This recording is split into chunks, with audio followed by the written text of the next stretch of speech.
사랑하는 여러분, 잠시 눈을 감고 우리의 분주한 일상을 떠올려 볼까요? 끊임없이 무언가를 성취해야 하고 더 나은 것을 소유해야 한다는 압박 속에서 혹시 마음 깊은 곳으로부터 나는 지금 이대로 만족한다고 진심으로 말해본 적이 있으신가요? 오늘 우리는 약 2000년 전 차가운 로마의 감옥에서 쓰인 한 통의 편지를 통해 시대를 초월하여 모든 인간이 갈망하는 진정한 만족의 비결에 대해 이야기 나누고자 합니다. 이 이야기는 단순한 지식이 아니라 우리의 삶을 변화시킬 수 있는 깊은 울림을 담고 있습니다.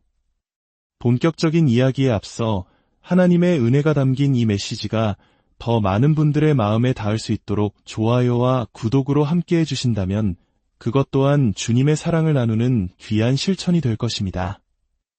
여러분의 삶에 늘 평안과 감사가 가득하기를 기도합니다. 오늘 우리가 함께 살펴볼 이야기는 사도 바울이 빌립보 교회에 보낸 편지, 그 중에서도 4장의 말씀입니다.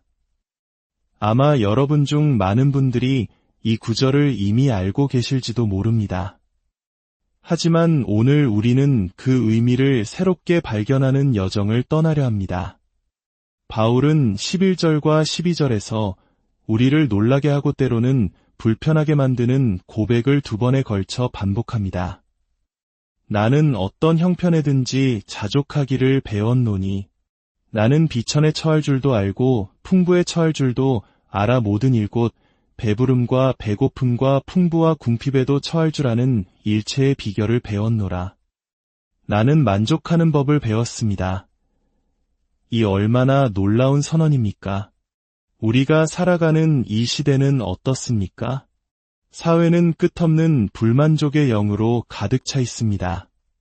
더 좋은 집, 더 빠른 차, 더 높은 지위, 더 많은 인정. 우리는 늘 무언가가 부족하다고 느낍니다. 하지만 이 문제를 단순히 사회 탓으로만 돌리기엔 우리 마음속의 목소리가 너무나도 정직합니다. 솔직히 고백하자면 우리 자신의 마음속에서도 거의 매일같이 불만족의 씨앗이 자라나고 있지 않습니까? 다른 사람이 이룬 성공, 다른 사람이 누리는 명예, 다른 사람이 가진 소유물들이 끊임없이 우리를 유혹하며 마음의 평화를 앗아가려 합니다. 질투와 만족은 결코 한 손에 잡을 수 없는 2개의 검과 같습니다. 탐심은 죄악이지만 자족은 하나님이 주시는 은혜입니다. 이 둘은 우리 삶에서 결코 공존할 수 없습니다. 질투라는 감정은 참으로 무서운 것입니다. 그것은 다른 사람이 누리는 명예와 이점을 본능적으로 시기하게 만들고 우리 삶의 기쁨을 여러 방면에서 파괴합니다. 탐하는 마음은 우리 주변의 사람들이 가진 재능이나 명예가 그들 자신에게서 나온 것이 아니라 하나님의 신비로운 섭리 안에서 주어진 선물이라는 사실을 보지 못하게 합니다. 하나님께서 각 사람에게 은사를 주시고 명예를 허락하시며 능력을 부여하신다는 사실을 깨닫지 못하면 우리는 다른 사람의 행복을 보며 슬퍼하고 우리에게 아무런 해를 끼치지 않은 사람들을 향해서조차 적대감을 품게 됩니다. 이것이 바로 질투의 무서운 점입니다. 우리는 단 한 번도 대화해 본 적 없는 사람, 주차장 건너편에서 스치듯 본 사람, 엘리베이터에서 잠시 마주쳤을 뿐인 사람을 미워할 수 있습니다. 왜 나는 저 사람이 저렇게 싫을까? 그 추악한 뿌리를 파고 들어가 보면 그곳에는 어김없이 탐심이 자리 잡고 있습니다. 그리고 그 탐심의 불을 지피는 것은 바로 나라는 존재, 내가 가진 것, 내게 주어진 명예에 대한 불만족이라는 것을 깨닫게 됩니다. 바울의 이 고백이 왜 그토록 특별하고 도전적으로 다가오는 것일까요? 그는 이 편지를 어디서 쓰고 있었을까요? 따뜻하고 안락한 서재가 아니었습니다. 그는 로마의 감옥, 차갑고 어두운 그곳에서 이 편지를 쓰고 있었습니다. 이야기의 배경을 잠시 살펴보겠습니다. 빌립보는 바울이 강가에서 기도하던 여성들을 만나 복음을 전하며 세운 그에게는 무척이나 특별한 교회였습니다. 그중 리디아라는 여성은 하나님을 경외하는 사람이었고 바울의 메시지를 듣고 마음이 열려 빌립보 교회의 창립 멤버가 되었습니다. 이제 수년의 세월이 흘러 바울은 빌립보에서 약 1300km 떨어진 로마의 감옥에 갇히게 되었습니다. 이는 마치 서울에서 부산을 왕복하고도 남는 거리입니다. 빌립보 교인들은 자신들이 사랑하는 영적 지도자 바울을 잊지 않았습니다. 그들은 에바브로디도라는 사람을 통해 바울에 대한 사랑과 격려가 담긴 선물을 로마로 보냈습니다. 에바브로디도는 머나먼 길을 달려 로마에 도착했고 바울에게 선물을 전달했습니다. 그런데 안타깝게도 그는 로마에서 죽을 병에 걸리고 맙니다. 하지만 하나님의 은혜로 극적으로 회복되었고 바울은 이제 이 빌립보서를 써서 에바브로디도 편에 돌려보내며 감사의 마음을 전하고 있는 것입니다. 이것이 바로 오늘 우리가 읽는 본문이 배경입니다. 바울은 그들의 선물에 대해 진심으로 기뻐하며 감사를 표합니다. 하지만 그는 매우 조심스럽고 지혜롭게 이 주제를 다룹니다. 11절에서 그는 이렇게 말합니다. 내가 궁핍함으로 말하는 것이 아니니라. 혹시라도 빌립보 교인들이 바울이 감옥에서 너무 힘들어 우리 선물만 애타게 기다렸구나라고 오해할까봐 그는 선을 긋습니다. 나는 여러분의 선물이 필요해서 이런 말을 하는 것이 아닙니다. 라고 말이죠. 왜냐하면 그는 선물이 있든 없든 그 어떤 상황에서도 만족하는 법을 배웠기 때문입니다. 그렇다고 해서 바울이 감정이 없는 초월적인 존재였을까요? 결코 그렇지 않습니다.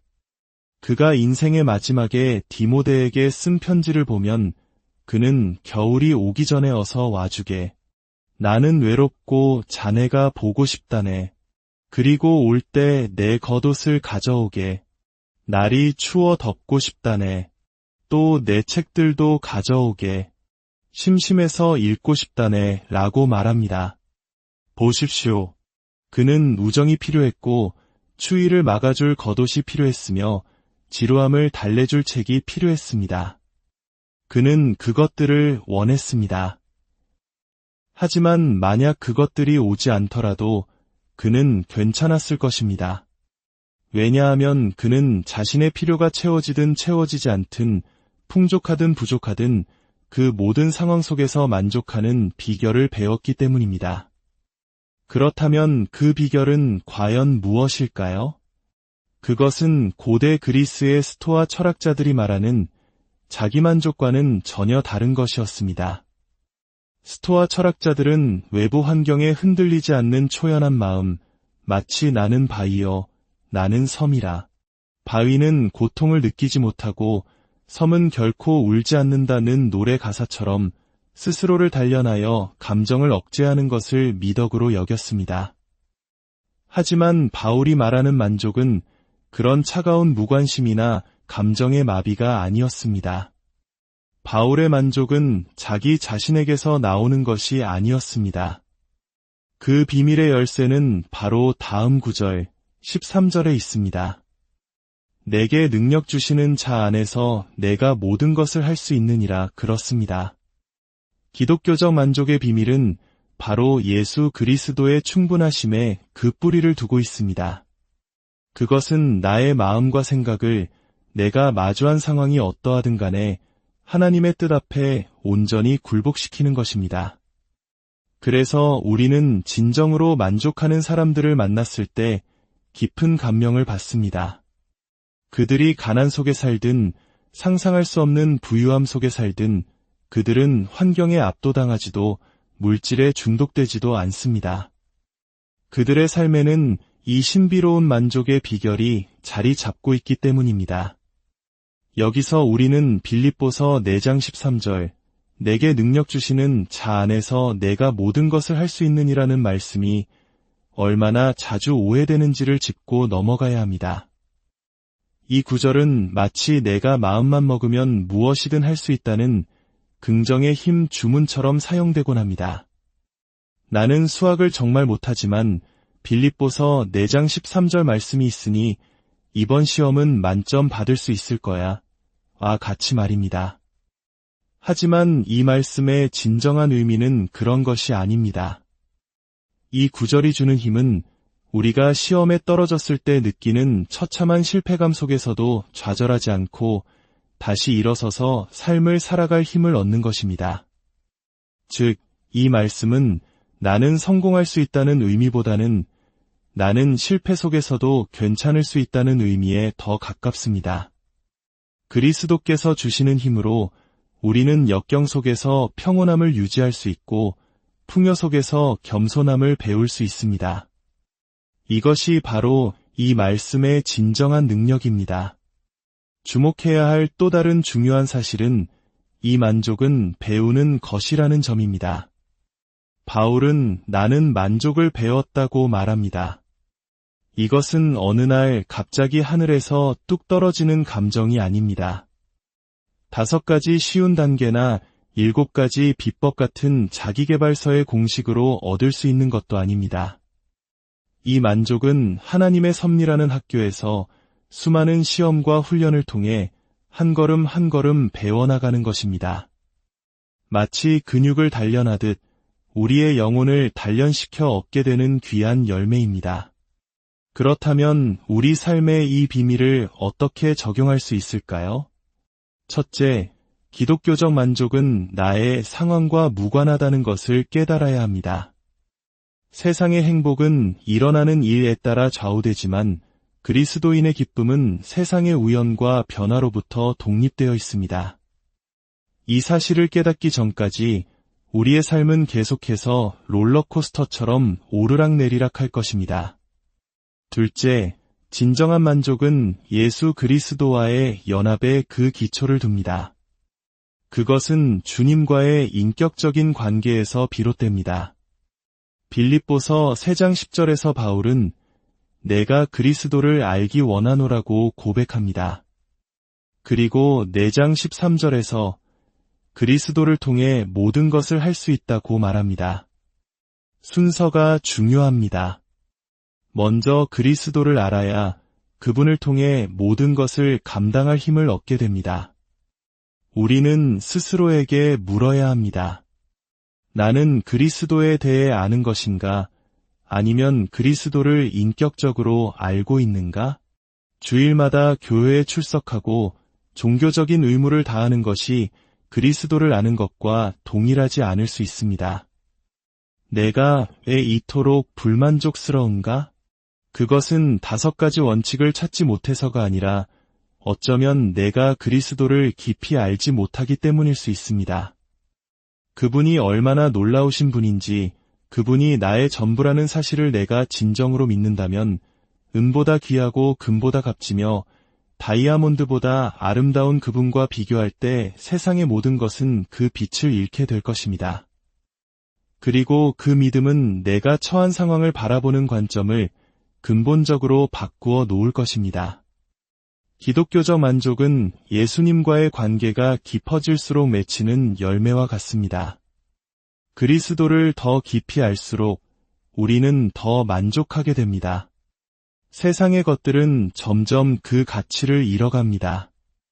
내 이름이 사무실 문에 붙어 있는지, 얼마나 큰 이름으로 붙어 있는지, 내가 몇 층에서 일하는지와 같은 세상이 중요하다고 말하는 것들이 더 이상 내 마음을 흔들지 못하게 됩니다. 미국의 한 복음 전도사 이야기가 있습니다. 그는 복음을 전하고 집으로 돌아왔을 때 아내가 자신을 떠났다는 사실을 알게 되었습니다. 그녀는 자신의 모든 짐을 챙겨 떠났고 식탁 위에는 다시는 보지 말자는 짧은 쪽지만 남겨져 있었습니다. 그는 완전히 무너졌습니다. 그날 밤 그는 슬픔과 고통 속에서 뒤척이다가 난생 처음으로 시를 쓰기 시작했습니다. 그 시가 바로 우리가 아는 찬송가 예수님은 누구신가의 가사가 되었습니다. 예수님은 누구신가 우는 자의 위로와 없는 자의 풍성이며 예수님은 누구신가 약한 자의 강함과 눈먼 자의 빛이시며 예수님은 누구신가 추한 자의 정함과 죽은 자의 생명이며 그는 모든 것을 잃은 그 자리에서 오직 예수님만이 자신의 진정한 위로와 힘이심을 노래했습니다. 그는 그곳에서 진정한 만족의 비밀을 처절하게 배우고 있었던 것입니다.